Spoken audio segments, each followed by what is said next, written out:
guys, welcome to this week's Lush kitchen menu. You might notice things are a little bit different, and that is because I have eaten the biggest meal I have ever had and I'm feeling pretty lazy, so I thought this week, you know what, I'm not going to stand up, I'm going to sit behind my camera and do my Lush kitchen video from the comfort of my own bed. As you can probably hear, I am still completely bummed up and losing my voice still. I haven't seemed to recover from last week or the week before. This is an ongoing cold. I've never had one this long actually, so I don't really know what my body is doing right now. Let's just get straight on to this week's Lush kitchen menu. So starting our Monday menu off, we have something called Amandopondo Bubble Bar. I have a collection of these. I think I have 4 to 5 of these, so not a huge amount, but enough to last me. And what you'll notice straight away, for those who don't know what this bubble bar is that it is one of Lush's most boring ones. So as you can probably guess from this bubble bar, it's not one that is going to change the colour of your water, but it does produce a surplus amount of bubbles. Looking closely, you can see that there is a lovely single rosebud in the top there, which makes it rather pretty, and it is described as having a rose and lemon scent. Now hold on, no, I know what you're thinking, you Lush fans. No, this does not share its scent with rose jam. However, if you like rose jam, you'll probably appreciate this a lot. What is the difference, you say? Well, they're both rose and lemon, but they are very, very different scents. Rose jam is very heavily dry, very musky, rose dominated. This one I find is far lighter, far more delicate, far lemonier, making up words now, why not? And this one has a very soapy element. I almost envisage washing up liquid when I smell this. It's not like washing up liquid, but I think those who have had this product before or who know what I'm talking about will sort of get that link between the two. This is very highly lemony, nice and fresh and spritzy and fruity and delicious, and underneath that you get a delectable layer of the rose, and it's a very natural rose smell without the musk that you would expect to get in rose jam products. This is definitely more of a natural rose with a very slight bit of sort of leafy greenery aspect about it. It's a smell that I would probably describe as being a little bit more dainty or a bit more pretty. For those who have not tried this product or who don't know what Amandopondo is, it shares its scent with, first of all, the little rose bubble bar that came out a couple of years ago, and also shares its scent with the Ring of Roses buttercream, which hasn't made an appearance in quite a while. If you have tried Ring of Roses, I would say Ring of Roses is slightly more lemonier, slightly fruitier and slightly sweeter than this. This tends to sort of disperse a bit more in the bath water, and you get a gentle rose with a gentle lemon. I will go ahead and say that this is not one of the most moisturising bubble bars. Don't get me wrong, it is moisturising, but some bubble bars, for example Brightside, the Comforter, there is something about them that just comes alive in the bath water, and the water is so silky and smooth and beautiful. This one doesn't tend to do that for me. It does leave my skin nice and nourished and smooth. The scent does stay with me for a little while in the bath, but it is not the most impressive that way. This is a product that will sell fast because, despite me not finding it a personal favourite, it is a personal favourite for some people, and some people are a little bit crazy about it, so I can imagine it's selling really well. It is a product that is considered by many old school Lush fans as being a classic. I would definitely appreciate more products in this scent. That is Amandopondo Bubble Bar. Also coming up on Monday is something called Almond Kisses Facial Moisturiser. Now this is a product that excites me because I have one right here and I swear by it. I haven't actually used this one, but this is my favourite facial moisturiser ever. Since using this, I've noticed that my skin improves vastly. What is great about this moisturiser, first and foremost, is that it's suitable for every skin type. First and foremost, you might have noticed on my Instagram I posted about this last week, but this shares its scent with the Potion Lotion body lotion. So straight away you get those carnations and you get that geranium and you get that rose straight from the pot. What is great about this moisturiser is it's one of those medium consistency ones. So if I just show you very quickly on my hand, this is what it looks like. And as you can see, if I moisturise it onto my hands, it's so light and so refreshing. And even though the smell is quite a musky floral smell, it's really refreshing. Smell-wise, it stays on your skin. However, right now, I can smell it on my hand and I almost regret not buying any Potion Lotion. So as you can see, this is now completely dispersed, but it has left a very, very slight, almost sheen feel on your skin. That is what I love about this facial moisturiser. It's heavy enough that it really plumps up your skin. It leaves your skin nice nice and supple. At the same time, it is so clarifying. It does its job perfectly and you don't need to use an awful lot. Now some of you may be thinking, but Jen, it's £23.50. That is a really big investment for me. Honestly, it is completely worth it. To me, it is better than any of the facial moisturisers that Lush currently do, excluding the non-vegan ones because I can't make a judgment on them. Despite the size of the pot, you don't need to use much at all to cover your entire face. I use this every single day, and yet this tub will last me 4 to 6 months. On to Tuesday in the Lush kitchen menu, and we start with something called Vanilla Fountain. Vanilla Fountain Bath Bomb. I have a bit of a love-hate relationship with it. The smell is beautiful. It shares its scent with the vanilla-y range. My issues with Vanilla Fountain. First of all, it turns your bathwater a colour that you'd rather not be bathing in. So a nice, lovely, murky yellow colour. My second problem is that I find a lot of the bath bombs that I've received have been sinkers. Now there's nothing heavy inside, it's only decorated on the top with a sprig of an actual vanilla pod. I find a lot of mine tend to be sinkers, which is quite disappointing. Thirdly, I find you have to be really careful with this bath bomb because if you don't add a little bit of shower gel in there, you could end up with really murky yellow smears across the tub. My fourth issue with it is the fact that the scent is not as strong as I would like. It is not as rich as the perfume variation. So for this reason, it is a little disappointing because you would expect to just bathe in liquid silk, and it's not as decadent as that is. On the positive side, because for those who read my reviews, you will notice that I haven't rated this 0 out of 6 because I actually quite enjoy the product. I find it really strange though that when you get out of the bath there seems to be more of a scent on your skin than there is when you are in the bath. I tend to use mine again in the evening times. I know that's fairly obvious, most people bathe in the evening, but I use it in the evening times because I just find that I like going to bed with a vanilla-y smell on me and wake up with it all over my pillow and my duvet, etc. I am intrigued by the fact that there is nothing else coming out on Tuesday. I know what Lush Kitchen are like. I know what they've been like the last few weeks. So I've kind of got my fingers crossed hoping they bring out something else. At the same time, I hope they don't because I would like to save my money for another day of the week. First up in the Lush Kitchen on Wednesday is something called the Big Hugs Soap. This is the Big Hugs Soap. Have a look at that beauty.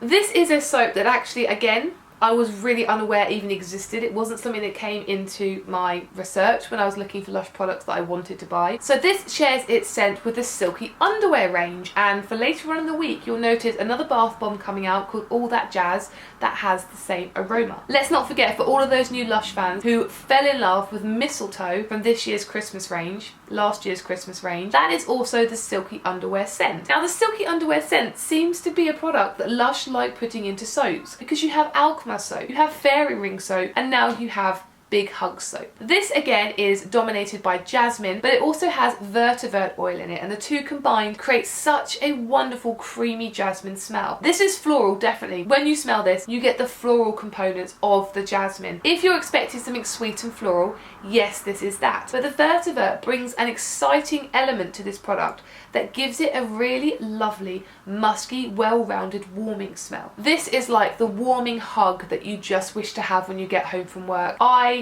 really like this smell. It's so different from any other floral smell that Lush have done. It's such a unique, different smell and a different take on jasmine, and that's why I really like it. Just like fairy ring soap, this one lathers up really nicely, and you do have the scent permeate your skin and stay with you for quite a while. There is an almost coconut element about the smell of this as well, like an underlying coconut smell. So you get that lovely warming coconut smell on your skin as well. This is for those, as I say, who fell in love with mistletoe and want a new format in that smell. This is the one for you. Also coming up on Wednesday, All That Jas Bath Bomb.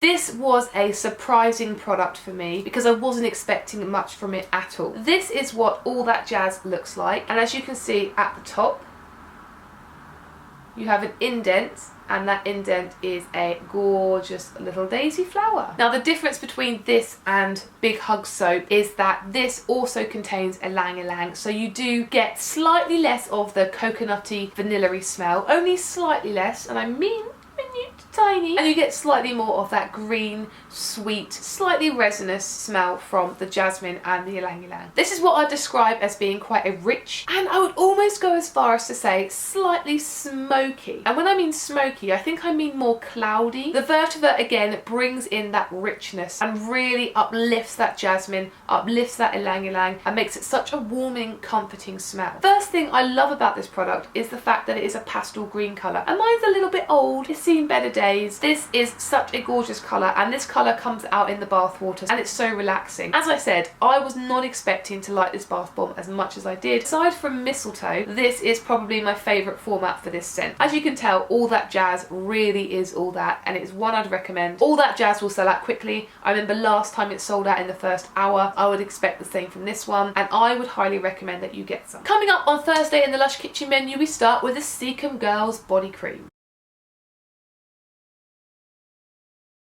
This product makes me wee. I love Sikkim Girls. I forget how much I love that perfume until I spray it, and now I'm going to go and spray it. So this is the Sikkim Girls perfume, and it's part of volume 2. And again, this is very jasmine orientated. When I first smelled it, I described it as being like your average perfume, and that's not a very good description at all, I'm afraid. But after using this for months and months and months and really trying it out and trying to love it, I realised actually there was something unique about the fact that it was very normal, and I don't know what normal is in any sense of the word. It's beautiful in the fact that it's simplistic. Now, I'm not going to talk about the perfume because the perfume is not what's coming out in the Lush Kitchen on Thursday.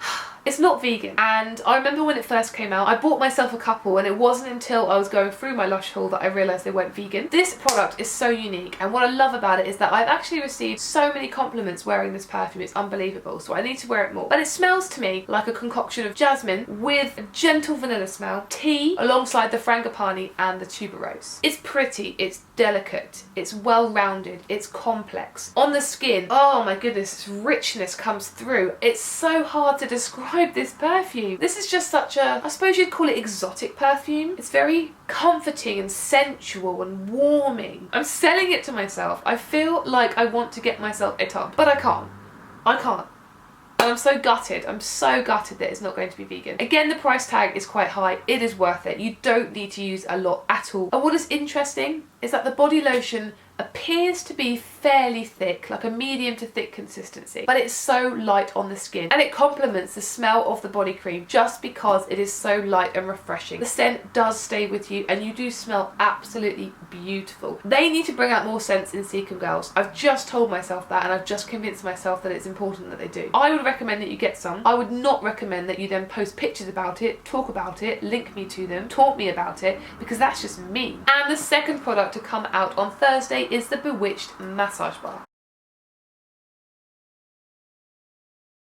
So this is the Bewitched Massage Bar, and I'm not going to hold it for very long because it is a very quick melter. Is that the look of someone who's pleased? I love Bewitched Massage Bar, and I'm so glad that fresh ones are coming out because I was only able to experience it through a really old one when I didn't appreciate what I had. Guys, do you like lime? This is lime. This is a lime scented massage bar. Yes, there are other components. Yes, it's not Kalaka scented or Nightwing scented or 5 o'clock whistle scented, but it is a lime scented product. So alongside the lime oil, which is the key component here, we have some very interesting oils that make it incredibly unique to smell. We have violet leaf absolute, we have jojoba oil, and we have chamomile oil. When I smell this, I first and foremost get a very bright fruity lime smell. It's not a zesty smell, it's a bright lime. Slightly underneath this, you can make out both the violet absolute and the jojoba oil. So you get a floral element alongside just a very, very, very slight inkling of the violet absolute. And I think the chamomile oil sits underneath this. First of all, making sure that the lime is not spritzy, but also so it sort of brings all the products together and makes it quite a nice, well-rounded lime smell. And it reminds me a little bit if you were to grate the zest of a lime. And the more you smell it, the more you can pick out the chamomile. Lime oil is fantastic at first of all bringing out that radiance to your skin. It clears out your pores, it revitalizes your skin. As I say, adds that radiance, adds a little bit of color to it, brings it to life. Chamomile is nice and soothing and calm. So if you're someone who has skin that perhaps gets irritated by too many products, this is a good massage bar to use. If you are somebody like myself who likes to work out in the gym, if you're somebody who works long hours on your feet, what is great about this massage bar is the design features these little indents on the front of the massage bar. These can be applied with a little bit extra pressure. Once you've had your bath and you've toweled yourself down, just take one of these and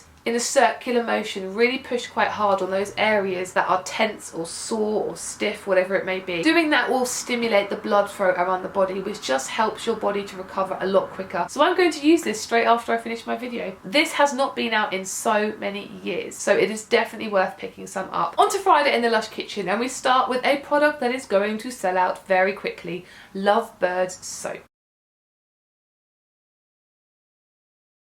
Unfortunately, I don't have any more Lovebirds soap left. The scent of Lovebird scent, for those old school Lush fans who haven't been around to experience this, is the same as one of Lush's most asked after, most popular old school Lush scent family, and that is Keep It Fluffy. This is a beautiful, delicate combination of lemongrass and vanilla, and the design that was released last time in the kitchen was a lovely circular soap with two little green lovebirds on the front. Straight out of the packet, Lovebirds will hit you with the vanilla, but it's not a tonka riddled burnt vanilla smell. Again, it's quite a nice uplifting, refreshing vanilla smell. Slightly similar to Stardust Bath Bomb, but again not so musky as that. Then alongside this you get a lovely underlying warming lemongrass smell, and combined together it's a smell that they need to bring back in bath bomb format. They need to bring back as a perfume. The only issue that I have with this soap, and it was a big issue last time I remember rightly, is that the smell was not particularly strong, and a lot of people made complaints or had complaints about the soap because they were quite disappointed with how subtle it was. This is quite an expensive soap. I don't know whether or not Lush will change the format this year, but with the circular disc I found it was really easy to dry in between uses. In the shower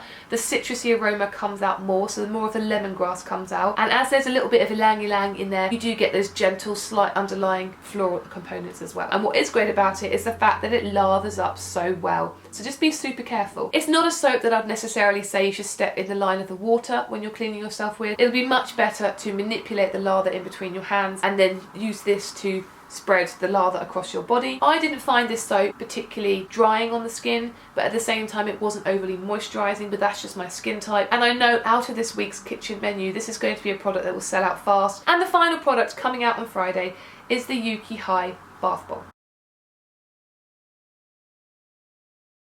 Now this is a product that I was not expecting to love. It shares its scent with Flying Fox shower gel, which isn't vegan, so I haven't been able to try that. But what I do know is it is a very strong ylang ylang jasmine floral smell. It is one of the most potent smelling bath bombs around. If you dislike potent smelling bath bombs, stay away from this bath bomb. I warn you, it will kill you. The bath bomb is a sort of salmon red colour bath bomb, and on the top it looks like it's covered in red jewels, but those red jewels are coloured pieces of coarse sea salt, which really helps to soften the bath water. I was surprised to find, despite the fact that it really blew my socks off when I first smelled it for the first time, I actually really enjoyed this bath bomb. It's such a rich, sultry, sweet floral smell, and all of the elements combine together to create this very, very, very pungent sort of smell. What I love about this bath bomb is, despite the fact that it is incredibly robust and so strong on your senses, what is great is that that smell disperses slightly in the bath water, so it's not as overpowering, and actually it's the perfect level of smell in the bath. It's one of those bath bombs that sort of fizzles and froths on the surface, so you get lots of lovely waves of peachy colour water spreading out, and you end up with quite a nice warming salmon red colour bath. Not as softening as a bubble bar, but as far as bath bombs go, this one is right up there as being very, very softening and nourishing on the skin. This will suit anybody who loves the Lust scent, because that's highly jasmine, as I said earlier in this video. All I can say is that this bath bomb does not hold back. Because it's so strong in the bath, it does stay on your skin for a while afterwards, and for somebody like me who can't use the shower gel, can't use most of the Flying Fox range because it contains honey, this is a nice opportunity for you to give it a go. And there we have the Lush kitchen menu for another week. If you are watching this, then I'm doing a little party inside, because it means that my video has actually uploaded. What am I going to buy from the Lush kitchen this week? I am going to definitely grab myself some Big Hugs soap and some Bewitched massage bars. Top 3 products of this week. First and foremost, I would probably say all That Jas Bath Bomb. Second favourite product of this week, it has to be Almond Kisses Facial Moisturiser. Third and final product, I am going to say the Bewitched Massage Bar. It's limey, it's calming, it's beautiful, and I cannot wait to use it. Let me know below what you are going to buy, and don't forget I'm going live on Instagram tomorrow, as in Saturday night at 5 p.m, to dye this. Don't ask me what this is. I don't know what this is. An alien invasion of the hairy kind. I'll be dyeing my hair live on Facebook, probably dyeing my face, probably dying of shame. That's something that some of you guys can look forward to if you're not going out on Saturday night. Watch somebody ridicule themselves for your pleasure. Don't blame me if you end up spending money this week in the kitchen, alright? It's your own doing. It's your lack of willpower. It's not mine. Take care. Bye.